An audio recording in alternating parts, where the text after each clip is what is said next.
Hi guys, Brittlestar here. Welcome to another episode of Help Me Brittlestar.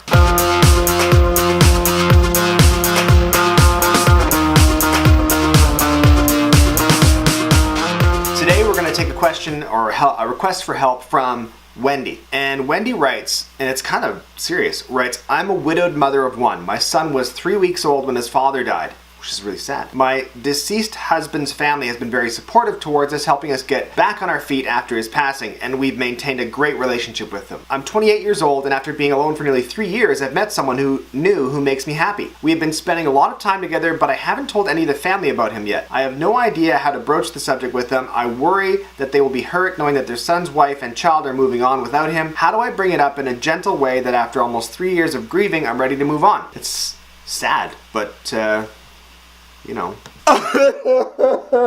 this stuff happens, I guess. You're 28 years old, you have a kid, the kid was born, and then 3 weeks later, your husband died, which is like super sad, and I'm really sorry to hear that. But I think after 3 years, that's a long time. I think it's time, I think everyone deserves to be happy. Everyone deserves to be happy, everyone deserves to be able to move on with their life, because life is happening.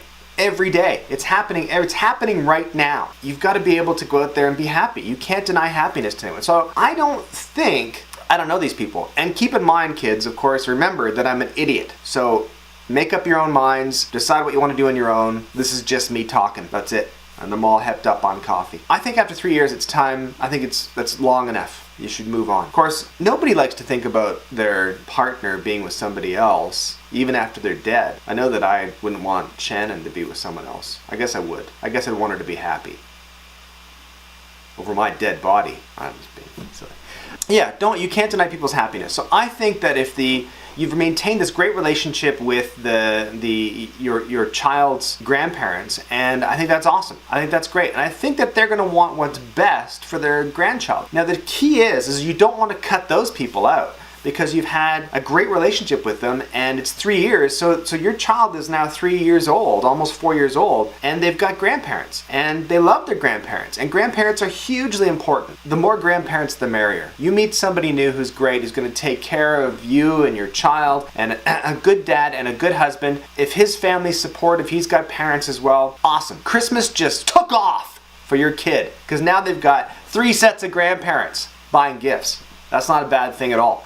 So for your perspective, go for it. You have to. You don't want to hurt anyone's feelings, but you have to move on. You have to be happy. For your deceased husband's parents and family, don't cut them out. They're still part of the family. They're still your child's grandparents. They're always going to be your child's grandparents, and that's super special. And the more grandparents, the merrier for your child. There shouldn't be an issue here. I think you should treat them like they're like your child's grandparents and your extended parents.